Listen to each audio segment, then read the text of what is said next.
Hello, good morning sir. Sir मैं कह रहा था कि गणित को सर याद कैसे रखें। ये बड़ा मुश्किल होता है गणित को याद रख पाना। गणित को अगर याद रखना है तो आप जितने ज़्यादा सवाल लगाओगे, जितनी ज़्यादा आप चीज़ों को नोट करोगे समझ समझ के, होता क्या है ना कि हम गणित को बाकी के सब्जेक्ट्स की तरह नहीं लेते। हम क्या करते हैं, गणित हवा में क्लास में पढ़ाई टीचर ने, हमने सॉल्यूशन देख लिया, समझ लिया। जब तक खुद से नहीं करोगे तब तक चीज़ें याद नहीं होंगी और बार बार करनी पड़ेगी। पहले आप जब पहली बार गणित पढ़ रहे हो तो सबसे पहले आप नोट्स बनाओ और उस नोट्स में चीजें ऐड ऑन करते रहो। जब आप एक सवाल पे फंसोगे तो आप अपना नोट्स देख लोगे, दोबारा फिर आप कभी उस सवाल पे फंसोगे ही नहीं, आपको वो चीजें परमानेंटली याद हो जाएंगी। अच्छा, एक चीज और कह रहा था मैं सर कि गणित की प्रैक्टिस कैसे करें या कितनी प्रैक्टिस करें, कितनी प्रैक्टिस जरूरी है।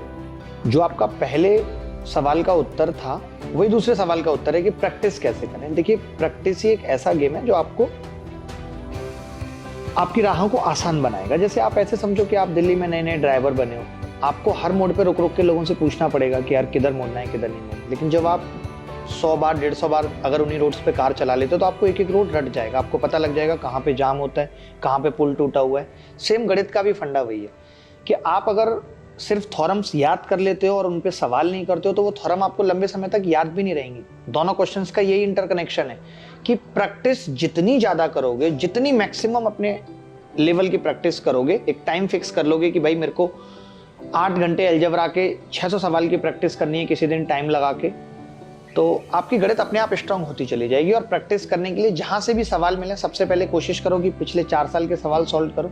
उसके अलावा अभिनय मैथ्स ऐप पे आप देखोगे तो सारे टॉपिक्स की पीडीएफ अवेलेबल है, फ्री अवेलेबल है ऐप पे, तो आप वहां से डाउनलोड करके ऐप को और पीडीएफ डाउनलोड करके प्रैक्टिस कर सकते हो। आंसर्स भी अवेलेबल है।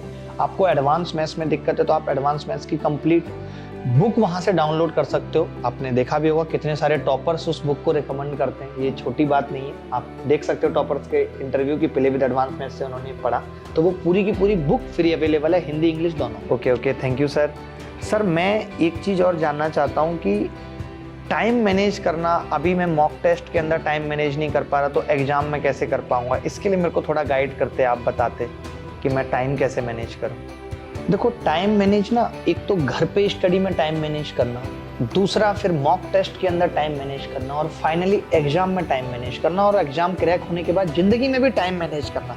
टाइम मैनेज एक बहुत बड़ा मुद्दा है। आप देखेंगे आज से 50 साल पहले किसी को भी टाइम मैनेज नहीं करना पड़ता था, जबकि साधन भी नहीं थे। पहले चूल्हे पे खाना बनता था, फ्लाइट्स नहीं थी, हर काम मैनुअली होता था, तब भी लोगों के पास टाइम बच जाता था। आज आप जैसे बता रहे हैं हर कोई बिजी है, विदाउट एनी वर्क, कोई काम नहीं। क्यों? क्योंकि जो सुख सुविधाएं हमारे जीवन में ना, हम उनका दुरुपयोग शुरू कर देते हैं। हम दोस्तों के साथ घूमना फिरना, मेट्रो सिटी में आ गए, चलो ताजमहल दिखाते हैं, चलो लाल किला दिखाते हैं, चलो ये मूवी दिखाते हैं। हम अपने टाइम को किल करते हैं, इसीलिए आज टाइम कम है। वरना ऐसा नहीं है कि टाइम कम है, सबके पास वही 24 घंटे हैं। सब उसी 24 घंटे में कोई आईएएस भी बन रहा है, कोई एसएससी एग्जाम में भी टॉप कर रहा है, कोई पढ़ा के भी अपने आप को ऊपर ले जा रहा है, कोई अडानी भी बन रहा है, कोई अंबानी भी बन रहा है उसी टाइम में।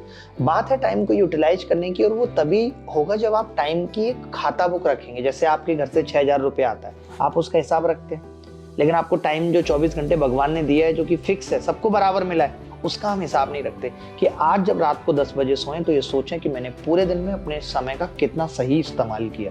पता चलेगा आज मैंने 2 घंटे खराब कर दिए थे, लेकिन अब मैं कल नहीं करूंगा। या अगर कल भी 1 घंटा हो गया तो अगले दिन से मेरी कोशिश होगी कि मैं 1 घंटा भी अपना खराब नहीं करूंगा, क्योंकि वक्त है तो सब कुछ है, वक्त से कीमती कुछ नहीं है। जिसने जीवन में वक्त की कीमत नहीं जानी वो जिंदगी में कुछ नहीं कर सकता, और जिसने वक्त को जान लिया उसने अपना वक्त बदल लिया। अच्छा सर, लास्ट में मैं एक बात पूछना चाह रहा था कि खुद को मोटिवेट कैसे रखें, मतलब पढ़ाई के लिए। बीच बीच में मन होता है कि अब छोड़ देते हैं पढ़ाई करना। देखो, डिमोटिवेट होना, और लोगों को जब हम देखते हैं कि ये सफल हो गया तो हम ना उनके पीछे की कहानी को नहीं जान पाते। हर एक सफल आदमी जो जीवन में सफल हुआ है उसने रातों रात मेहनत की है, उस मेहनत से वो यहाँ तक पहुंचा है। और मोटिवेशन के लिए मैं तो कहता हूँ कहीं जाने की जरूरत नहीं है। आप अपने घर में ही देखेंगे माँ बाप की जो हालत है, माँ बाप ये सपने जो देखते हैं, उन्होंने बचपन से आपको पाला है कि पिताजी कैसे अपनी पत्नी के यानी कि आपकी माँ के सपनों को मार मार के आपको यहाँ तक पहुंचाया। आज वो 6000 रुपये भी अगर आपको भेज रहे हैं तो कितनी मुश्किल से वो भेज रहे हैं, बच्चा ये जानता नहीं है। मैं माँ बाप से भी ये कहना चाहूंगा यहाँ पे कि आप ये बच्चे को जनवाइए, कि कितनी मुश्किलों से आप उसे पढ़ा रहे हो, कैसे आप उसे एक एक रुपया जोड़ के दे रहे हो। सर आपको अपनी घर की स्थिति से अगर आप अवगत रहेंगे तो आपको किसी मोटिवेशन की जरूरत नहीं है। छोटे भाई बहन ये आपसे उम्मीद कर रहे हैं कि अब भैया का रिजल्ट में नाम आएगा, अब भैया की रोल नंबर दिखेगा PDF में, वो भी खुश हो जाएंगे। उनके भी छोटे सपने हैं कि आप बहन को 10,000 का मोबाइल दें। तो हमारे घर की जो गरीबी है, हमारे घर के जो हालात हैं, वो हमारे लिए सबसे बड़ा मोटिवेशन है। अगर हम आज ये सोच लें कि आगे 2 साल बाद जब पिताजी के पास भी 6,000 रुपए देने को नहीं होंगे, तब मैं अपने जीवन को कैसे चलाऊंगा। या बहुत से लोगों के लिए शादी एक मोटिवेशन हो सकता है कि कल को शादी भी करनी है, तो ये शादी में क्या मैं अब वाइफ के लिए लिपस्टिक या पार्लर पिताजी से पूछ के लेके जाऊंगा, उनसे पैसे लेके, होगा कि नहीं मुश्किल। तो ये चीज एक बहुत बड़ी मोटिवेशन है हमें कि अगर हम ये सब बातें सोचते हैं तो फिर हमें किसी और बाहरी मोटिवेशन की जरूरत नहीं पड़ेगी। वरना मोटिवेशन तो इतना घूम रहा है, आप YouTube खोलेंगे, करते रहिए दिन रात कंज्यूम कंटेंट, तमाम मोटिवेशन बड़ा पड़ा है। शॉर्ट्स देखिए, मोटिवेशन देख देख के लोग डिमोटिवेट हो रहे हैं, इतना कंटेंट है। आप बताइए पूरे दिन 24 घंटे में सिर्फ मोटिवेशन देखूं, करूं कुछ भी नहीं। तो बात करने से बनेगी, जैसे बाबा रामदेव कहते हैं कि भैया करने से होगा, और उन्होंने करके दिखाया भी है, कहां पहुंच गए। सर एक चीज और सर परेशान करती है पढ़ाई के दौरान कि मोबाइल से जो डिस्ट्रैक्शन हो रहा है उसे कैसे रोकें, वो बहुत मुश्किल होता है। हम जब सेल्फ स्टडी करते हैं, आज ऑनलाइन क्लासेस हैं, पूरे दिन मोबाइल हमें यूज करना है, हम ये भी नहीं कि मोबाइल को छोड़ सकते हैं। तो कैसे सर अपने आप को ये बचाएं कि हम क्लासेस के अलावा अपना समय और चीज़ों में ना लगाएं। आपने एक बड़ी अच्छी बात पूछी कि आजकल ऑनलाइन एजुकेशन का दौर है कि आप अभिनव ऐप से पढ़ रहे हैं, तो आपको मोबाइल के बिना तो काम नहीं चल सकता। लेकिन मोबाइल के दुरुपयोग से बचना कैसे। जैसे मोबाइल के दुरुपयोग से क्या है कि हमें फेसबुक डिस्ट्रैक्ट करता है, हमें इंस्टाग्राम डिस्ट्रैक्ट करता है, हमें व्हाट्सएप डिस्ट्रैक्ट करता है। हम पढ़ रहे हैं, बीच में नोटिफिकेशन आ गया। तो इसका सबसे आसान तरीका तो ये है कि हम ये सोचते हैं कि व्हाट्सएप पे कब कोई अर्जेंट काम आ जाए। तो इतने कोई तुम VIP नहीं हो, कोई तुम्हारे बिजनेस नहीं चल रही कि तुमने किसी चीज़ का रिप्लाई थोड़ी देर से कर दिया तो फर्क पड़ जाएगा। तो हम इन चीज़ों के जो नोटिफिकेशन है उन्हें ऑफ कर सकते हैं। सबसे सही तरीका है कि उन नोटिफिकेशन को हम ऑफ कर सकते हैं, ताकि पढ़ाई के बीच में नोटिफिकेशन, जैसे आज मैं आपको बता देता हूँ अपनी हालत। मेरे को ये पता है कि मेरी YouTube की क्लास है A to Z क्वांट की, 9 बजे से अब 7 बज गए ये सब मोबाइल देखते देखते। मुझे लगता है अब 2 घंटे में कंटेंट नहीं बनेगा। पीछे एक बच्चा खड़ा प्लस, उसको भी ये बात पता है। पता मैं क्या करता हूँ, 2 घंटे के लिए मैं मोबाइल डेटा ऑफ कर देता हूँ। मुझे पता है कि कंटेंट बनेगा ही नहीं, बार बार मोबाइल पे मैसेज आएंगे, देखना पड़ेगा। तो ये सबसे सही तरीका है कि हम नोटिफिकेशन ऑफ कर लें। और सबसे जरूरी चीज ये भी है, मोबाइल का एडिक्शन तब आपका कम हो सकता है कि आप सोने से 2 घंटे पहले मोबाइल बिल्कुल ना देखें। ये बहुत जरूरी चीज है, क्योंकि हमारे आपके मोबाइल देखने, मैसेज देखने से कोई सत्ता नहीं पलट जा रही है। तो मोबाइल का अगर दुरुपयोग कम करना है तो सबसे सही तरीका कि भैया इंस्टाग्राम अनइंस्टॉल कर सकते हो, कोई जरूरत नहीं है। हर आदमी आपसे क्या कहेगा, इंस्टाग्राम पे मुझे फॉलो कर लो।